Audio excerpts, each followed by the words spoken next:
4 মাসেরও বেশি সময়। Ayatollah Ali খামেনেইয়ের মৃত্যু হয়েছিল গত 28শে ফেব্রুয়ারি, আর তার অবিকৃত দেহ সমাহিত হবে 9 জুলাই, মানে 132 দিন। কিভাবে তাঁদের সর্বোচ্চ ধর্মীয় নেতার মরদেহ সম্পূর্ণ অবিকৃত, পচনমুক্ত এবং স্বাভাবিক রাখলেন ইরানিরা? এর আগে লেনিন এবং মাও সেতুংয়ের মরদেহ তাদের দেশের মিউজিয়ামে রাখা আছে, মানুষ তা গিয়ে দেখেন। কিন্তু আয়াতুল্লাহ আলী খামেনেইয়ের মৃত্যুর সঙ্গে তাদের নির্বিঘ্নে মৃত্যুর কোনো তুলনাই চলে না। তুলনা চলে না কমিউনিস্ট সোভিয়েত ইউনিয়ন বা চীনের সঙ্গে, ধর্মীয় রাষ্ট্র ইরানেরও।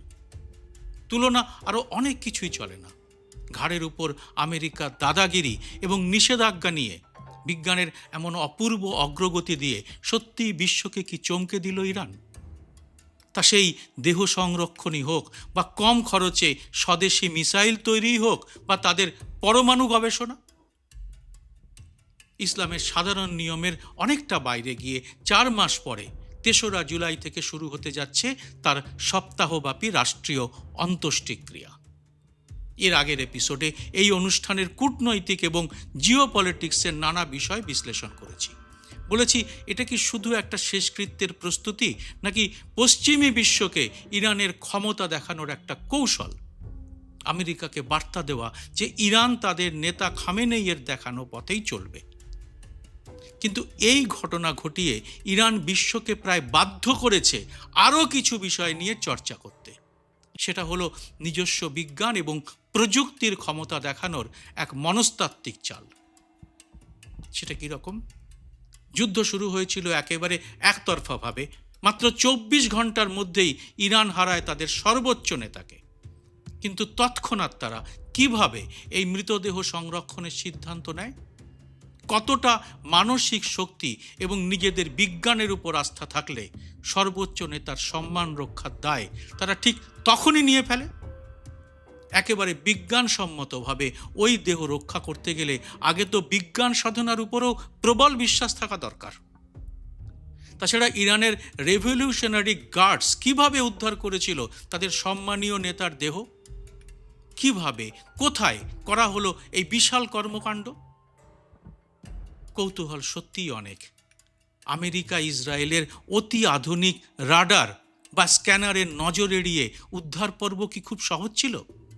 সেটাও তো ছিল যুদ্ধেরই একটা অঙ্গ। আসলে পশ্চিমী নিষেধাজ্ঞা সত্ত্বেও ইরান চিকিৎসা বিজ্ঞান এবং বায়োটেকনোলজিতে কতটা উন্নত তা সিম্যাগো জার্নালের বিভিন্ন দেশের বৈজ্ঞানিক ডেটা দেখলেই স্পষ্ট হয়। মধ্যপ্রাচ্যে তারা যে গবেষণায় শীর্ষে তা এখন স্বীকার করতে বাধ্য হচ্ছেন পশ্চিমের বিজ্ঞানীরাও। আজকের এই এপিসোডে এই ঘটনাটিকে সামনে রেখে ইরানের বিজ্ঞান সাধনার একটা ঝলক আপনাদের সামনে আনার চেষ্টা করব, যার পরতে পরতে থাকবে চমকে দেওয়ার মতো অনেক অজানা তথ্য।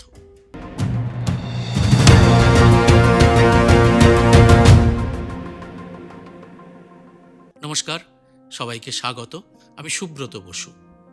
ইরানের সর্বোচ্চ নেতার শেষকৃত্যের পরিকল্পনার পেছনে কূটনৈতিক চাল, রাজনৈতিক ব্যাখ্যা সবই আছে। তা চলছেও বিশ্বজুড়ে। কিন্তু সব কিছু ছাপিয়ে উঠেছে ইরানের বিস্ময়কর কাণ্ড কারখানা। একে একে পয়েন্ট ধরে ধরে তা সাজিয়ে ফেলা যাক। স্পেনের একটি বিখ্যাত তত্ত্বভিত্তিক প্রতিষ্ঠানের নাম সিমাগো ল্যাব, আর বিশ্বের সবচেয়ে বড় বৈজ্ঞানিক ডেটাবেসের নাম স্কোপাস। এরা যৌথ উদ্যোগে তৈরি করে একটি আন্তর্জাতিক রেটিং বা র্যাঙ্কিং সিস্টেম। দুনিয়ার যত নামি দামি বৈজ্ঞানিক গবেষণা পত্রিকা আছে সেগুলোর মান কেমন, কোন দেশের বিজ্ঞানীরা সবচেয়ে বেশি এবং আন্তর্জাতিক মানের গবেষণা করছেন, তার পুরো খতিয়ান ও র্যাঙ্কিং তৈরি করে এই সিম্যাগো। এটা কোনো রাজনৈতিক দল বা কোনো দেশের তৈরি করা ডেটা নয়। এটা বিশ্বজুড়ে বিজ্ঞানীদের কাছে সবচেয়ে গ্রহণযোগ্য একটা মাপকাঠি। এই সিম্যাগোর ডেটাবেস চেক করলেই দেখা যায় পুরো মধ্যপ্রাচ্যে engineering, nano technology, stem cell এবং চিকিৎসা বিজ্ঞানের গবেষণায় ইরান বছরের পর বছর ধরে একচ্ছত্রভাবে 1 নম্বর বা শীর্ষস্থানে অবস্থান করছে। চমকে যাওয়ার মতোই তথ্য। সূত্র বললাম, দরকার হলে নিজেরাও চেক করে নিতে পারেন। এবার আসুন অন্য বিষয়গুলোতে। আমেরিকা এবং ইসরায়েলের যৌথ হানার প্রায় সঙ্গে সঙ্গেই মৃত্যু হয় আয়াতুল্লাহ আলী খামেনেইয়ের। কিন্তু তৎক্ষণাৎ সেই মরদেহ শত্রুর নজর এড়িয়ে সরিয়ে আনাও ছিল একটা যুদ্ধ। তার নাটকীয় বিবরণ পরে আনব। তার আগে বরং জেনে নিই 4 মাস ধরে সেই নিথর দেহ অবিকৃত রাখার বিজ্ঞানটা কি।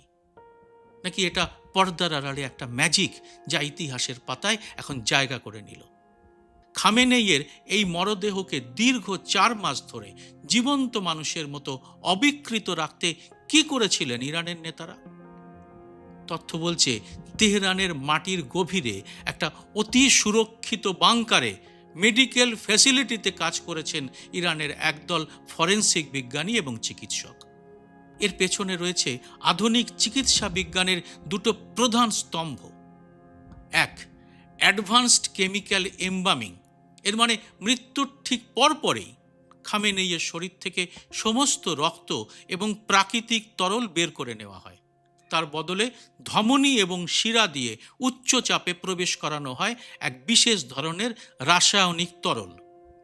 এতে কি থাকে? এতে থাকে ফর্মালডিহাইড, গ্লুটারালহাইড, ফেনল এবং বিশেষ কিছু কালার প্রিজারভেটিভ। এই কেমিক্যালগুলো শরীরের প্রোটিন কোষগুলোকে লক করে দেয়, ফলে ব্যাকটেরিয়া বা অন্য কোনো অণুজীব শরীর পচানোর কোনো সুযোগ পায় না। এর পরের ধাপটি আরও কৌতূহল উদ্দীপক। সেটা হলো হাইপার কোল্ড ক্রায়োজেনিক চেন। এই ক্রায়োজেনিক বিষয়টি নিয়ে আমি বেশ কিছুদিন আগে আমার ভিন্ন স্বাদের চ্যানেলে একটি ভিডিও করেছিলাম। যাদের বিষয়টি জানার উৎসাহ আছে তাদের জন্যে সেই ভিডিওটির লিঙ্ক ডেসক্রিপশন বক্সে দিয়ে রাখলাম। এই ক্রায়োজেনিক পদ্ধতিতে কেমিক্যাল দেওয়ার পর শরীর যাতে শুকিয়ে কাঠের মতো বা কুঁচকে না যায়, তার জন্য একটা নির্দিষ্ট আর্দ্রতা এবং প্রায় -ডিগ্রির কাছাকাছি তাপমাত্রা বজায় রাখতে হয়। আর সব থেকে আশ্চর্যের বিষয়, আমেরিকার থার্মাল স্যাটেলাইটের প্রবল নজরদারি এড়াতে এই হাইপার কোল্ড স্টোরেজটি চালাতে হয়েছে সম্পূর্ণ মাটির নিচে এবং অত্যন্ত গোপনে সুরক্ষিতভাবে। মৃতদেহ সংরক্ষণের প্রসঙ্গ উঠলেই আমাদের মনে পড়ে ছোটবেলায় পড়া মিশরের ইতিহাসের কথা, পিরামিড এবং মমির কথা।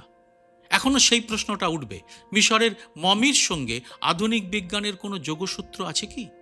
থাকলে সেটা কোথায়? আসলে যোগসূত্রটা ধারণাগত, মানে নিথর শরীরকে দীর্ঘদিন টিকিয়ে রাখার ধারণাটি এর যোগসূত্র। তাছাড়া এই দুটোর মধ্যে তফাৎ আকাশ আর পাতাল। প্রযুক্তিতে মমি এবং খামেনেইয়ের শরীর সংরক্ষণ ব্যাপারটা আকাশ পাতাল তফাৎ কেন? মিশরের মমিফিকেশন ছিল ডিহাইড্রেশন বা শুষ্ককরণ বা শুকনো করার একটা পদ্ধতি। সেখানে প্রাচীন মিশরীয়রা ন্যাট্রন লবণ ব্যবহার করে মৃতদেহের ভেতরের সমস্ত জলীয় অংশ সম্পূর্ণ শুকিয়ে ফেলত, যার ফলে মমিগুলো কালো, শক্ত এবং শুকনো চামড়ায় পরিণত হতো। কিন্তু খামেনেইয়ের ক্ষেত্রে যা করা হয়েছে তা একেবারেই এই পদ্ধতি নয়। একে বলা হয় আর্টেরিয়াল এমব্যামিং। এর উদ্দেশ্য শরীরকে শুকনো নয়, বরং শরীরের স্বাভাবিক আর্দ্রতা এবং ত্বকের রং বজায় রেখে এমনভাবে সংরক্ষণ করা যাতে মনে হয় মানুষটি যেন ঘুমিয়ে আছেন। অনেকেই জিজ্ঞাসা করবেন, ইতিহাসে কি এমন ঘটনা আগে ঘটেছে? উত্তরটা আগেই দিয়েছি, হ্যাঁ ঘটেছে। ইসলামী দেশগুলোতে এটা বিরল হলেও আধুনিক রাজনৈতিক ইতিহাসে দীর্ঘ সময় ধরে মরদেহকে অবিকৃত রাখার বেশ কিছু বিখ্যাত উদাহরণ রয়েছে। যেমন লেনিন। মস্কো রেড স্কোয়ারে লেনিনের মরদেহ আজও 100 বছরেরও বেশি সময় ধরে অবিকৃত অবস্থায় রাখা আছে। রুশ বিজ্ঞানীরাই প্রথম এই আধুনিক এমব্যামিং বিজ্ঞানকে রাজনৈতিক রূপ দিয়েছিলেন। পরের উদাহরণটা মাও সেতুং। মাও সেতুংয়ের মৃত্যুর পরেও চীনের ক্রায়োজেনিক বিজ্ঞানীরা লেনিনের পদ্ধতি অনুসরণ করেই তার দেহ বেজিংয়ে সংরক্ষণ করে রাখেন।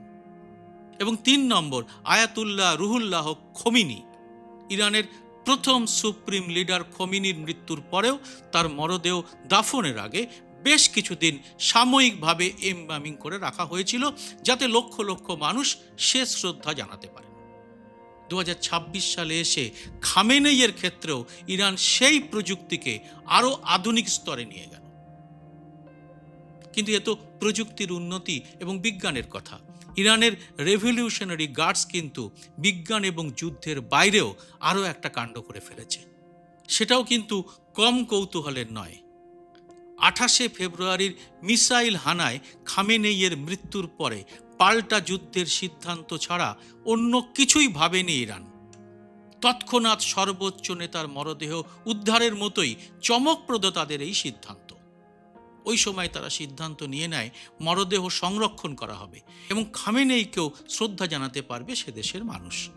কিন্তু এই চরম উত্তেজনা এবং আক্রমণের মুখে কিভাবে সম্ভব হয়েছিল এটা? 28শে ফেব্রুয়ারি রাতে যখন বাংকার বিধ্বংসী ক্ষেপণাস্ত্র খামেনেইয়ের গোপন আস্তানায় আঘাত হানে, তখন পুরো এলাকা ধ্বংসস্তূপে পরিণত হয়। আইআরজিসির রয়েছে একদল দক্ষ রেস্কিউ টিম, যার কথা আমরা কজনই বা জানি। ওই ধ্বংসস্তূপে সাধারণ ফায়ার সার্ভিস বা উদ্ধার কর্মীদের ঢুকতে দেওয়া হয়নি। ইসলামিক রেভলিউশনারি গার্ডসের একটি বিশেষ ইন্টেলিজেন্স এবং মেডিকেল কোর অতি দ্রুত হাইটেক থার্মাল স্ক্যানার ব্যবহার করে খামেনেইয়ের মরদেহটি উদ্ধার করে। কিন্তু কি অবস্থায় ছিল সেই দেহ? তথ্য বলছে বাংকার বিধ্বংসী ক্ষেপণাস্ত্রের আঘাতে ভবনটি ধসে পড়লেও খামেনেইয়ের দেহটি মাটির গভীরে একটি সুরক্ষিত কক্ষের নিচে ছিল, তাই দেহটি পুড়ে ছাই হয়ে যায়নি। তবে শরীরের অনেক জায়গায় আঘাতের চিহ্ন ছিল।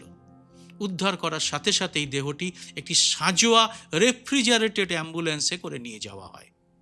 সেটি নিয়ে যাওয়া হয় তেহরানের মাটির গভীরে তৈরি ইমাম খোমেনি সামরিক হাসপাতালে।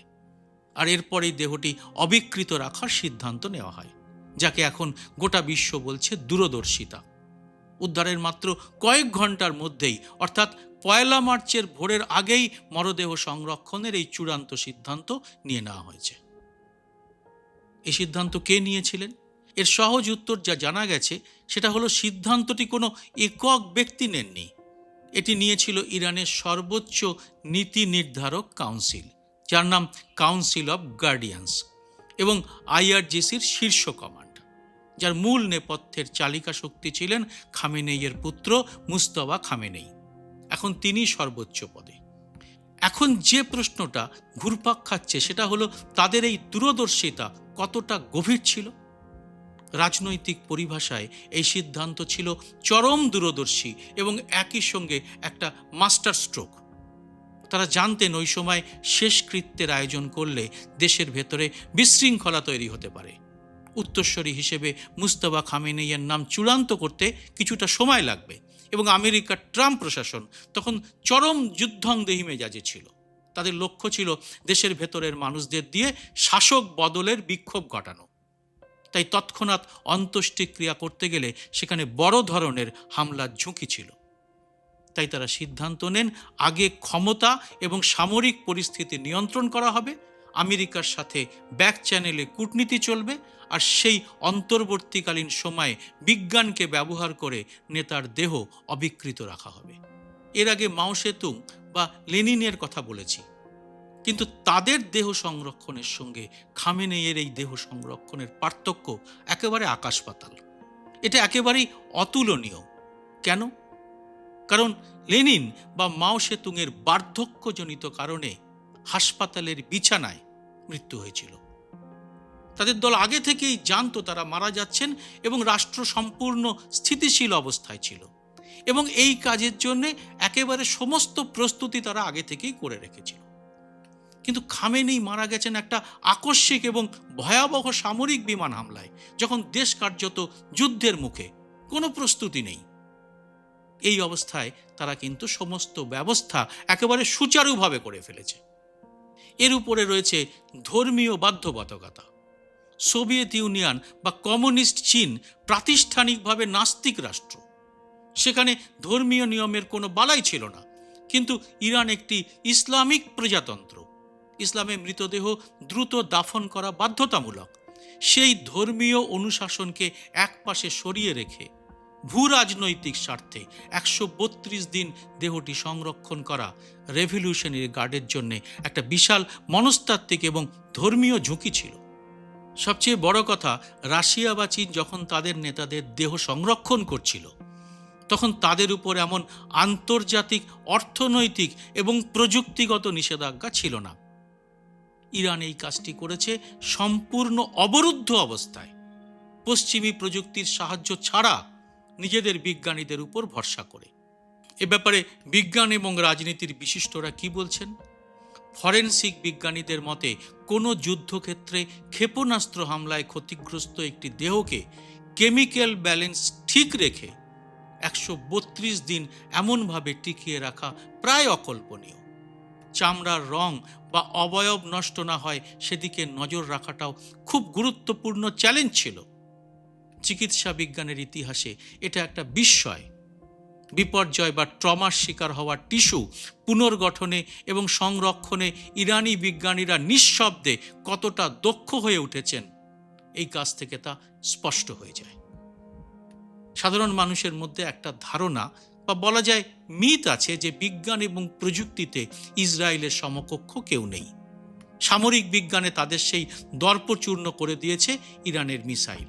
তাদের বহু প্রচারিত আয়রন ডোমের সুরক্ষা ভেঙে তেল আবিবে বিস্ফোরণ ঘটিয়েছে ইরানের মিসাইল। আর বিজ্ঞানের অন্য শাখাতেও তারা কিভাবে এগিয়েছে তার প্রমাণ এখন দেখতে পাচ্ছে গোটা বিশ্ব। এ ব্যাপারে আপনারা কি বলেন জানান কমেন্ট বক্সে। জয় হিন্দ, সত্যমেব জয়তে। স্বাধীন সাংবাদিকতার পাশে দাঁড়াতে এবং আমার প্রতিটি ভিডিও সবার আগে পেতে মাসে মাত্র 59 টাকা দিয়ে চ্যানেলের মেম্বারশিপ নিতে পারেন। চ্যানেলটি খুলে জয়েন শব্দটিতে ক্লিক করে যে কোনো দেশ থেকেই খুব সহজেই এ কাজ করা যায়। চ্যানেলটি ভালো না লাগলে সহজে মেম্বারশিপ ছেড়েও দিতে পারবেন। যারা এর মধ্যেই মেম্বারশিপ নিয়েছেন তাদের অনেক অনেক ধন্যবাদ। আপনাদের জন্য আলাদা করে ভিডিও তৈরির কাজও খুব শীঘ্রই শুরু করা হবে।